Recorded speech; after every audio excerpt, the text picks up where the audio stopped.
नमस्कार। देवरिया की आवाज रेडियो केसरी से प्रस्तुत है स्थानीय हालचाल। पहले मुख्य हालचाल। इजरायल में श्रमिकों की आवश्यकता पर जनपद में लिया जा रहा है आवेदन। बदमाशों की तलाश को लेकर बिहार में भी पुलिस कर रही है छापेमारी। 1 साल से लापता प्रेमी युगल का नहीं लगा कोई सुराग। हर तरफ मची रही न्यू ईयर की धूम। होटल और रेस्टोरेंट में दिया गया ग्राहकों को ऑफर। संदिग्ध परिस्थिति में हो गई एक युवती की मौत, पुलिस जांच में जुटी। स्थानीय हालचाल के इस अंक के साथ मैं अनिकेत मिश्र। अब हालचाल विस्तार से।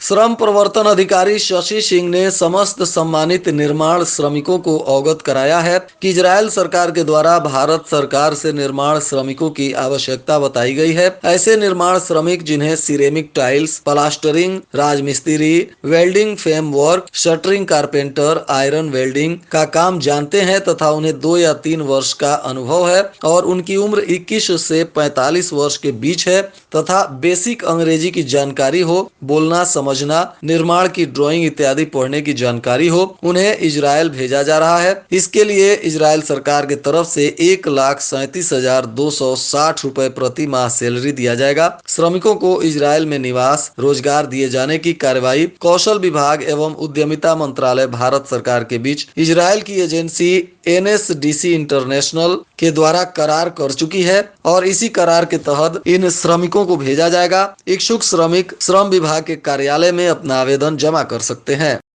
वहीं मुख्य कार्यकारी अधिकारी मत्स्य पालक विभाग ने बताया कि 2 जनवरी को 11 बजे गोरिया घाट पथरदेवा में रिवर रैंचिंग कार्यक्रम आयोजित किया जाएगा। प्रधानमंत्री मत्स्य संपदा योजना से प्रस्तावित रिवर रैंचिंग कार्यक्रम में ग्राम सभा गोरिया घाट से होकर बहने वाली छोटी गंडक नदी में लगभग 1 लाख मत्स्य अंगुलिकाएं संचय की जाएंगी। पुलिस युवक को गोली मारने वाले हिस्ट्री सीटर समेत 3 बदमाशों के करीब पहुंच चुकी है। जानकारी के अनुसार बिहार में भी पुलिस के द्वारा लगातार छापेमारी की जा रही है। एक बदमाश SOG टीम के हाथ लग गया जबकि 2 भाग निकले हैं। हालांकि पुलिस अभी भी आरोपी के गिरफ्तारी से इनकार कर रही है, परंतु चर्चा है कि आरोपियों तक पहुंचने के लिए विकास के संपर्क में रहने वालों की मदद ली जा रही है। वहीं घायल युवक का पुलिस की देखरेख में इलाज चल रहा है। बताया जा रहा है कि कोतवाली क्षेत्र के चिंतामन चक गाँव निवासी 20 वर्षीय रोहित यादव को उसके घर शनिवार को पहुंचे बाइक सवार सकरापार गाँव निवासी हिस्ट्री सीटर विकास यादव, गोबराई गाँव निवासी पवन यादव और न्यू कॉलोनी के निवासी योगेश पांडे ने गोली मार दी। घटना को अंजाम देने के बाद ये लोग फरार हो गए। अब पुलिस इनकी गिरफ्तारी के लिए उत्तर प्रदेश से लेकर बिहार तक में छापेमारी कर रही है। बरहज में प्रेमी युगल का जो 1 साल से लापता है उनका कहीं पता नहीं चला। पूरा वर्ष बीत गया। बरहज और भलुवनी पुलिस के लिए यह चुनौती बना हुआ है। रहस्यमय तरीके से गायब युवक की तलाश में पुलिस ने ओझा पंडितों का भी सहारा लिया है। मामले में खुलासे से SOG भी लगाई गई, लेकिन 1 साल से ज्यादा समय बीतने के बाद भी नीरज प्रकरण की गुत्थी नहीं सुलझ सकी है। इस मामले में नीरज के भाई और लड़की के पिता की तहरीर पर बरहज और भलुवनी थाने में गंभीर धाराओं में केस भी दर्ज किया गया है। बताया जा रहा है कि बिलासपुर गांव निवासी पॉलिटेक्निक छात्र नीरज तिवारी 2 नवंबर 2022 की रात अपने एक साथी के साथ प्रेमिका से मिलने उसके घर गया था, जहां से वह और उसकी प्रेमिका गायब हो गए। लोगों के अनुसार नीरज ने अपने साथी के फोन पर आखिरी बार व्हाट्सएप के जरिए मैसेज किया था। उसके बाद से उसका मोबाइल स्विच ऑफ हो गया। नीरज के चचेरे भाई धीरज के तहरीर पर अब पुलिस तफ्तीश कर रही है।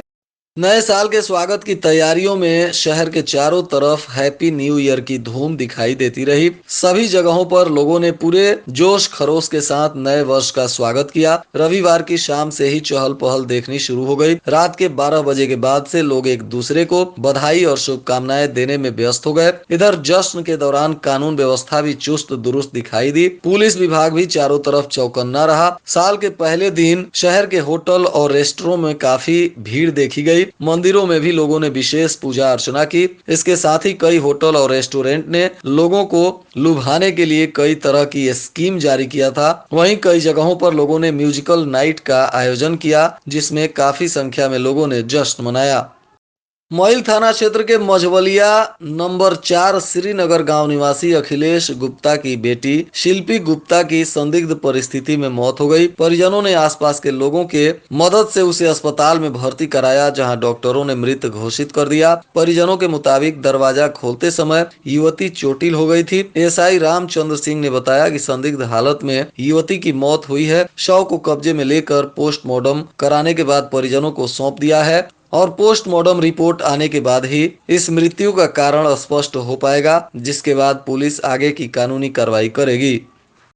भटनी के डेमुसा गांव में पिकअप से चोरी करने गए आरोपियों को ग्रामीणों ने दौड़ा दिया। लोगों ने पिकअप का पीछा कर बिहार सीमा से उसे पकड़ भी लिया, जबकि उसमें सवार आरोपी मौके से फरार हो गए।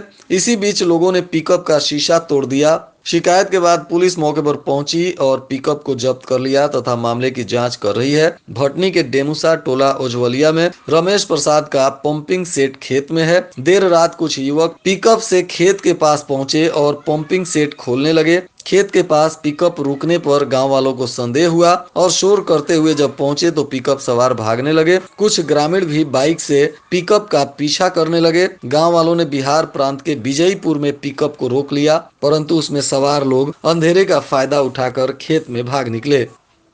अंबेडकर विश्वविद्यालय फैजाबाद से एकलव्य स्टेडियम में हुई अंतर महाविद्यालय एथलेटिक्स प्रतियोगिता में क्षेत्र के ग्राम मठदनौर तहसील भाटपार रानी की अर्चना यादव ने डिस्कस थ्रो में गोल्ड मेडल प्राप्त किया। इसके अलावा उन्होंने शॉटपुट प्रतियोगिता में सिल्वर मेडल हासिल किया। उनकी इस सफलता पर पूर्व विधायक डॉक्टर आशुतोष उपाध्याय, पूर्व ब्लॉक प्रमुख जितेंद्र उपाध्याय, व्यास यादव सहित दर्जनों प्रतिनिधि और गणमान्य लोगों ने उन्हें बधाई और शुभकामनाएं दी। अर्चना ने इस सफलता का श्रेय माता पिता और अपने कोच बिपिन बिहारी चंद यादव को दिया। गौरी बाजार थाना की पुलिस ने 4 चोरी की घटनाओं में शामिल 3 चोरों को गिरफ्तार कर लिया। गिरफ्तार आरोपी शिवा सोनकर, जो मेहड़ा पूर्वा थाना क्षेत्र के काशीराम आवास का रहने वाला है, तो वहीं अभिषेक कुमार, यह भी मेहड़ा पूर्वा थाना क्षेत्र का ही निवासी है, और असलम, जो अबू बकर नगर थाना कोतवाली क्षेत्र का रहने वाला है। इन तीनों चोरों को पुलिस ने गिरफ्तार कर जब इनसे पूछताछ शुरू किया तो इनसे 4 चोरी के मामलों का उद्भेदन किया गया, जिसके बाद इन लोगों के पास से पुलिस ने कुछ सामग्री भी बरामद की है और इन तीनों चोरों को मामला दर्ज करते हुए इन्हें न्यायिक हिरासत में भेज दिया गया।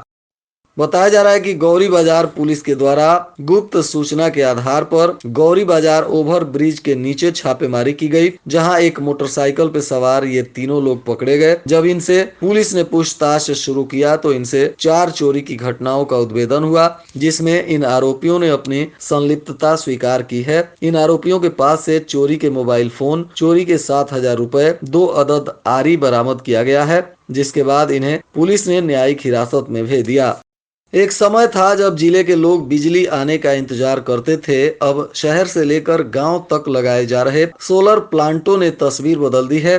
जिले में 15 जगहों पर अलग अलग क्षमता के सोलर प्लांट लगाए गए हैं। इसके अलावा 25,000 किलोवाट के सोलर पंप जिले के 20 स्थानों पर लग चुके हैं। बोडिया अनंत में लगा सोलर प्लांट रोजाना 42 मेगावाट बिजली तैयार कर रहा है। यहां से आसपास के गांवों के अलावा गोरखपुर में औद्योगिक क्षेत्र गीडा को भी बिजली दी जा रही है। नेडा के सहयोग से बरियारपुर में 1 मेगावाट का सोलर प्लांट लगाया जा रहा है, जो निजी व्यवसाय के लिए उपयोग में लाया जाएगा। सोलर प्लांट लगाने पर नेडा की ओर से सब्सिडी दी जा रही है और इससे लोग स्कूलों और घरों में सोलर पैनल लगवा रहे हैं। और आज के मौसम का तापमान देवरिया में न्यूनतम 11 डिग्री सेल्सियस और अधिकतम 22 डिग्री सेल्सियस रहने की संभावना है। अंत में मुख्य हालचाल एक बार फिर। इजराइल में श्रमिकों की आवश्यकता पर जनपद में लिया जा रहा है आवेदन। बदमाशों की तलाश को लेकर बिहार में भी पुलिस कर रही है छापेमारी। 1 साल से लापता प्रेमी युगल का नहीं लगा कोई सुराग। हर तरफ मची रही न्यू ईयर की धूम। होटल और रेस्टोरेंट में दिया गया ग्राहकों को ऑफर। संदिग्ध परिस्थिति में हो गई एक युवती की मौत, पुलिस जांच में जुटी। इसके साथ ही रेडियो केसरी से प्रसारित स्थानीय हालचाल का यह अंक समाप्त हुआ। नमस्कार।